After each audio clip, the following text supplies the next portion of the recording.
muliro kubatekana nebiro igonkwenda semo ikansa semeria ye chigosori tomulekana lyagendete gokorekana inyorobono chigosori chiri chiaguja sub county chakolekana itukulia lero ni goimina abya bwatanse asenso emeyo ebino bichi skuru nigo byakolekana segetike ya tendren gaji skuru chiarokana bya ose chiarokana okoli bya seri tukulia ranga mone skuru ya St Angela Sengera ya karabya bono ase gosori ya volleyball ekero kilibono skuru ya machongo secondary ya karabya somubiro olia bomagoro gose omupira osoka niko chinga kechibuka timu chinde buna bono gakelo ELCK chini skuru chaba chiyo kolibya ase litukulia rana bondi ko bara chikosuka botio gotia asensemende asekemina na ogie county una tokumanyigwa no muri Keiton demo Steven.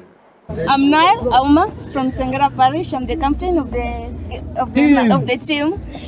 I'm feel so happy. We are the winner. Okay, I can say the team that we played in the final was kind of tough, but we managed to win. Yeah.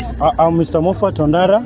Okay, all I want to say that I knew my girls will win because they have done enough preparation. Okay? Yes. And what I'm going to tell you, you are the best. We have no other school that is going to defeat other counties. Yes. Yeah, so it's our cover, our aim at the national. Safari haijakuwa rahisi, tumeshinda hii timu inaitwaje? Tuko happy sana manze. Safari haijakuwa rahisi lakini tunaenda wapi? Majina ni Mr. Bagaka Chafet, mwalimu katika shule ya upili ya Machongo, pia coach wa Soccer Boys. Safari haijakuwa rahisi. Tangu tumeanza subzonals, timu zimejiandaa kabisa. Lakini hata sisi tumejiandaa vilivyo because sisi tumekuwa tukitrain tangu last year mwezi wa 6 tulipoyaaga mashindano ya county competitions.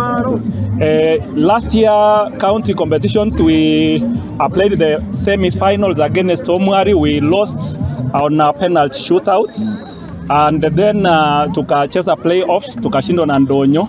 Then finally Ndonyo proceeded to the regionals.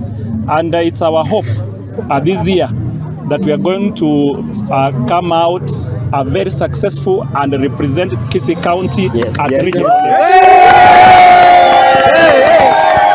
This is the first time we are going to award prizes, and I think the competition has changed.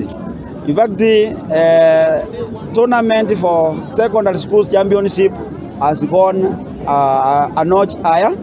Especially the competition we have had today, they are of at the highest standard level we have never witnessed here there before.